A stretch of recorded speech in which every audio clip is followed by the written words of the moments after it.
अस्मद्गुरुपरम्परेभ्यो नमः। श्रीमते रामानुजाय नमः। श्रीमद्दासरथि महागुरवे नमः।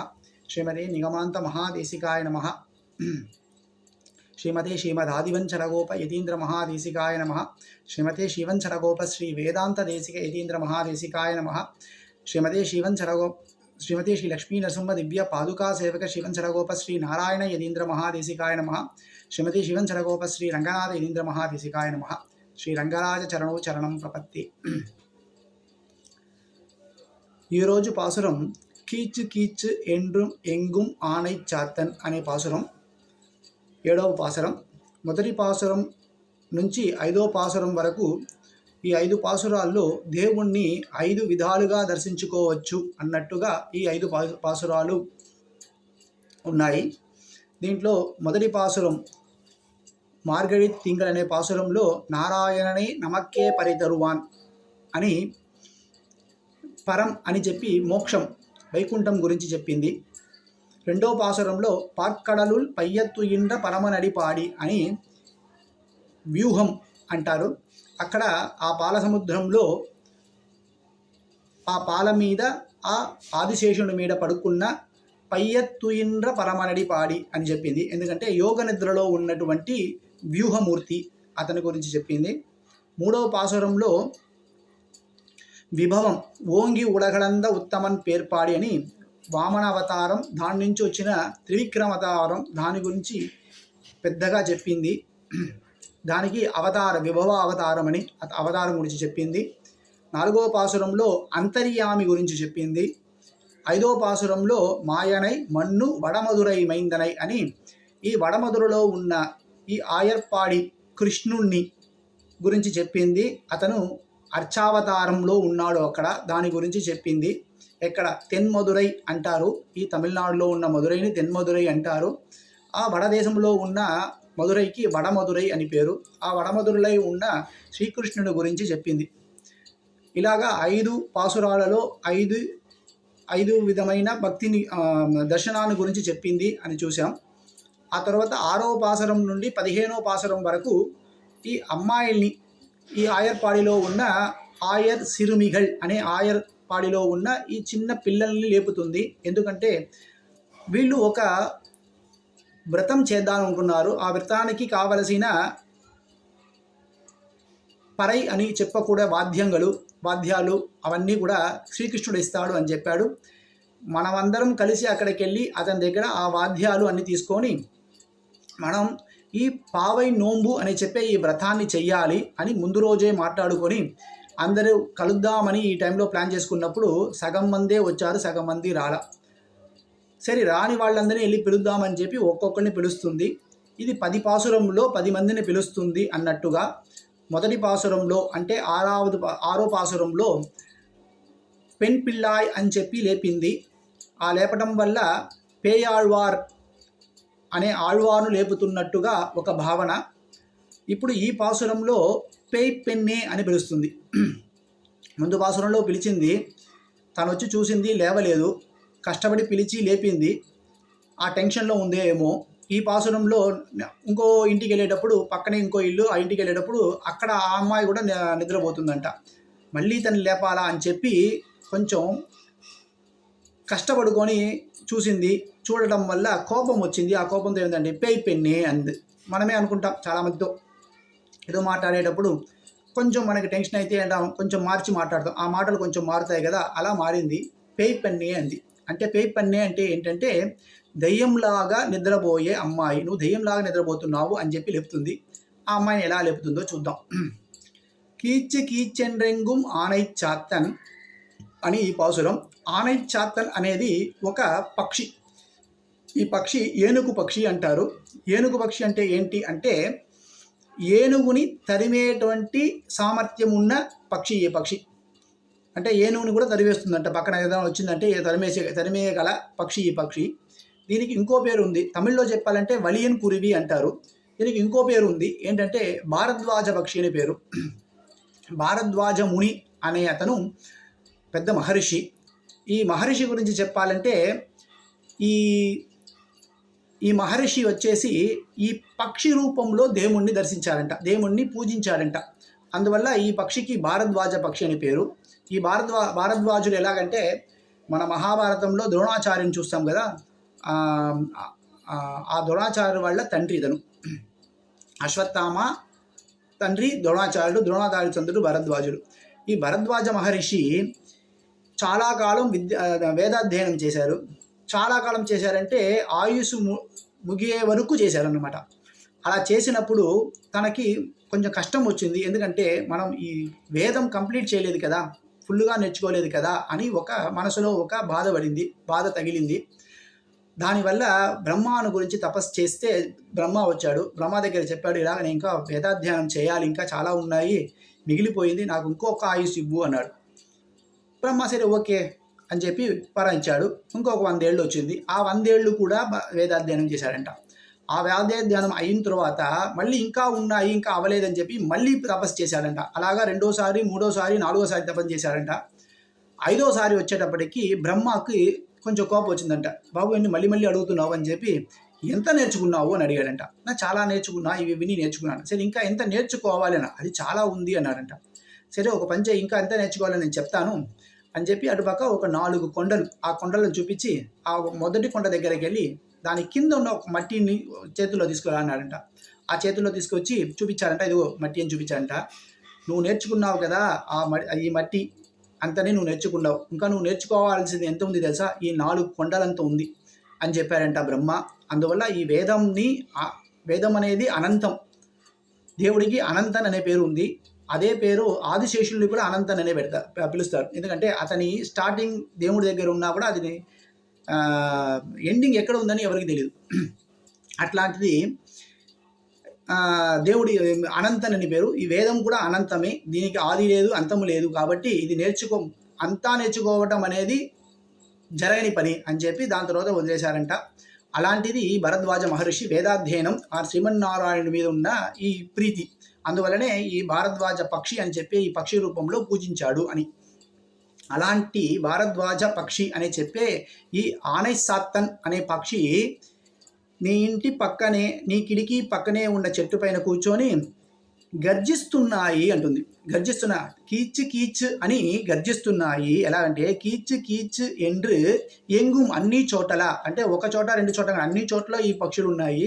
ఇవి గర్జిస్తున్నాయి. ఎలా అంటే కీచ్ కీచ్ ఎండ్రు ఎంగుం ఆనైచాతన్ కలందు పేసిన, అంటే 2 ఒకటికొకటి మాట్లాడుకుంటున్నాయి. ఈ మాట్లాడుకునేది ఎలా ఉందంటే గర్జిస్తున్నట్టు ఉందంట. దానికే పేరరవం అంటారు. అరవం అంటే ఏంటంటే శబ్దం అని, పేరరవం అంటే చాలా పెద్ద శబ్దం అని. మన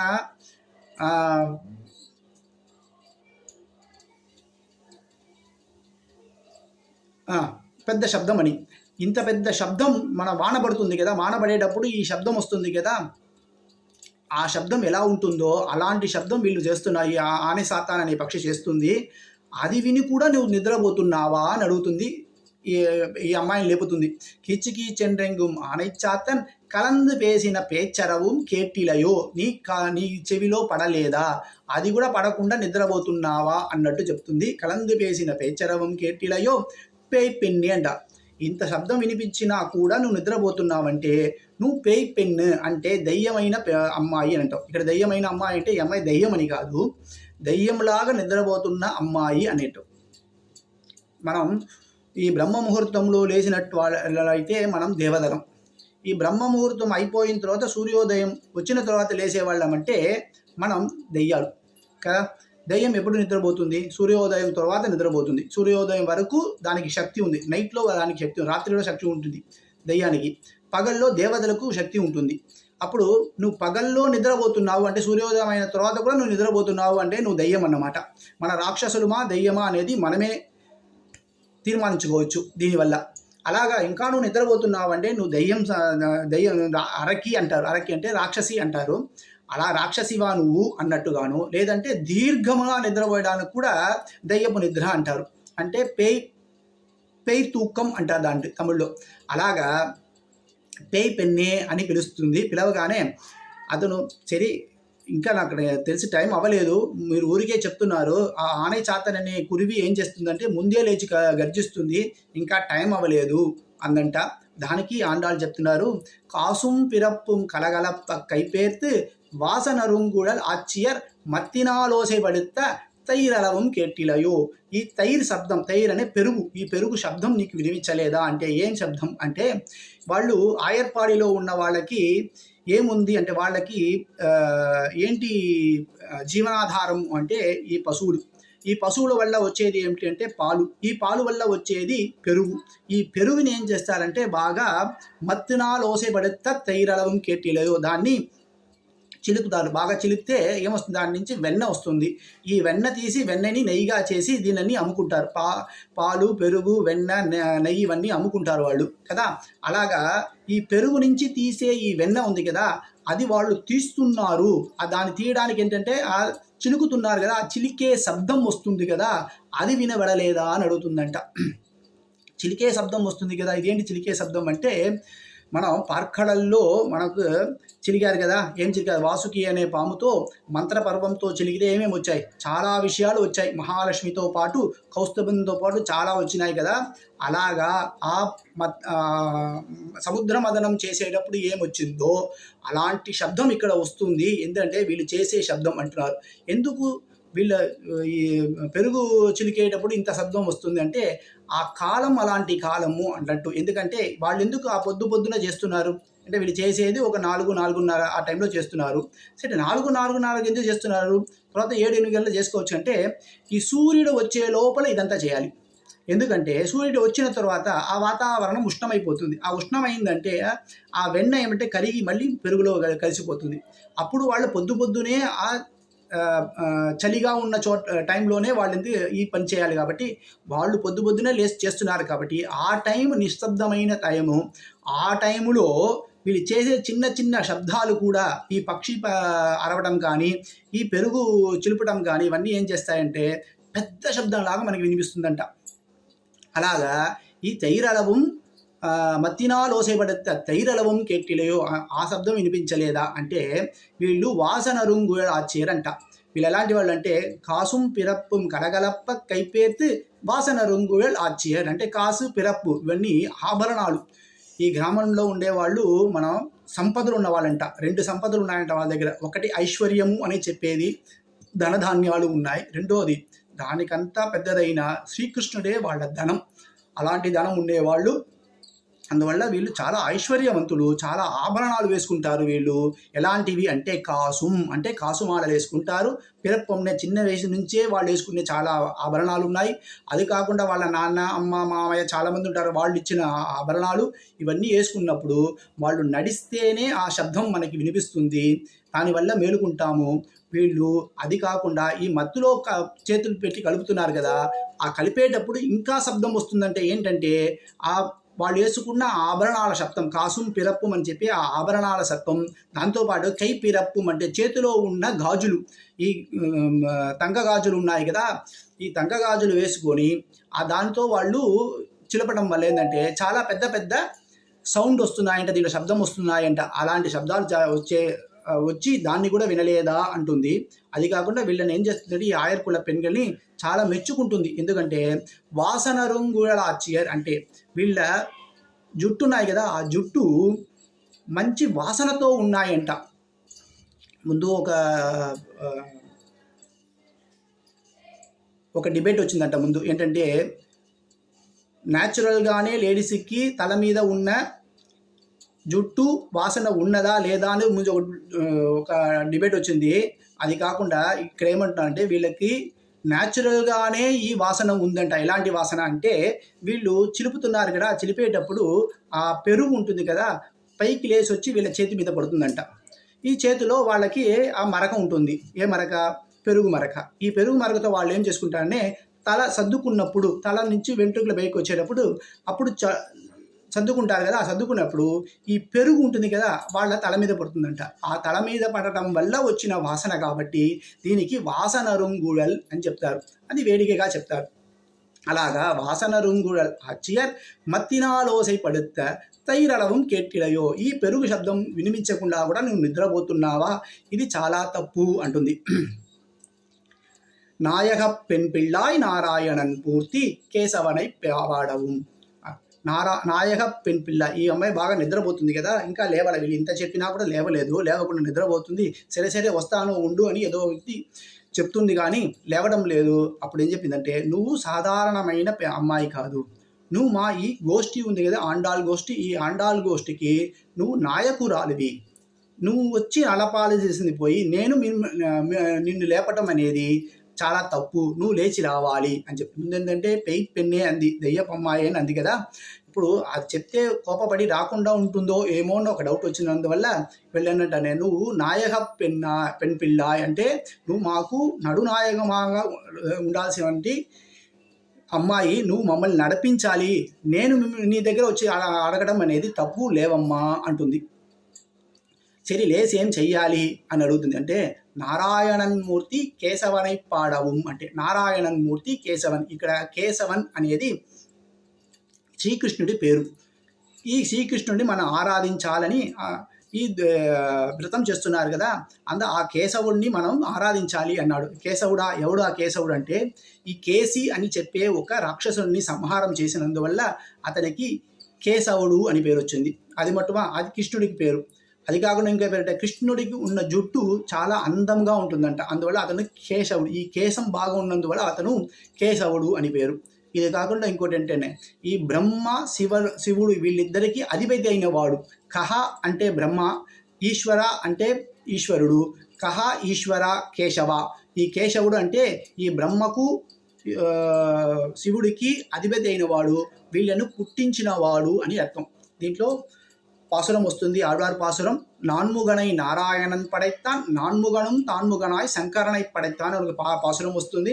ఆ పాసురం ఏం చెప్తుందంటే, నాన్ముగన్ అంటే 4 ముఖాలు ఉన్నవాడు, వాడిని నారాయణుడు సృష్టించాడు, అంటే నాభి కమలం నుంచి సృష్టించాడు. ఆ సృష్టించిన ఆ బ్రహ్మ శివుడిని సృష్టించాడు. శివుడు ఎలా పుట్టాడు అంటే, బ్రహ్మ కోపంగా ఉన్నప్పుడు ఆ పూర్వ మధ్యలో ఉన్న ఒక బిందు కింద పడుతుంది. ఆ కింద పడిన బిందు ఏముంటుందే అలాగా శివుడులాగా మారుతుంది.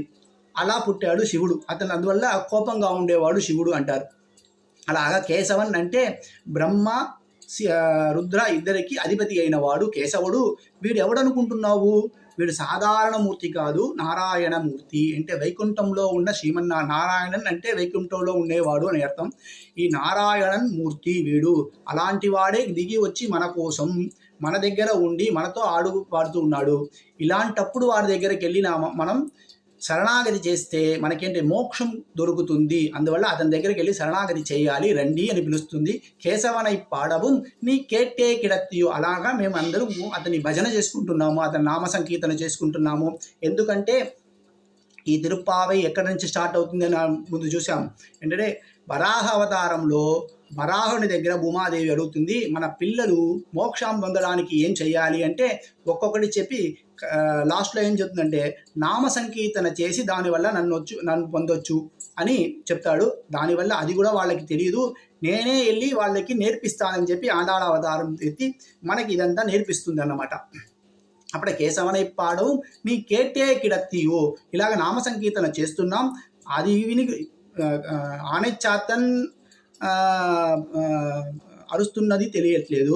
పేరలవం తైరలవం అంటే ఈ పెరుగు అరుస్తున్నది, కాసుం పిరపు అరుస్తున్నది మనకి తెలియలేదు.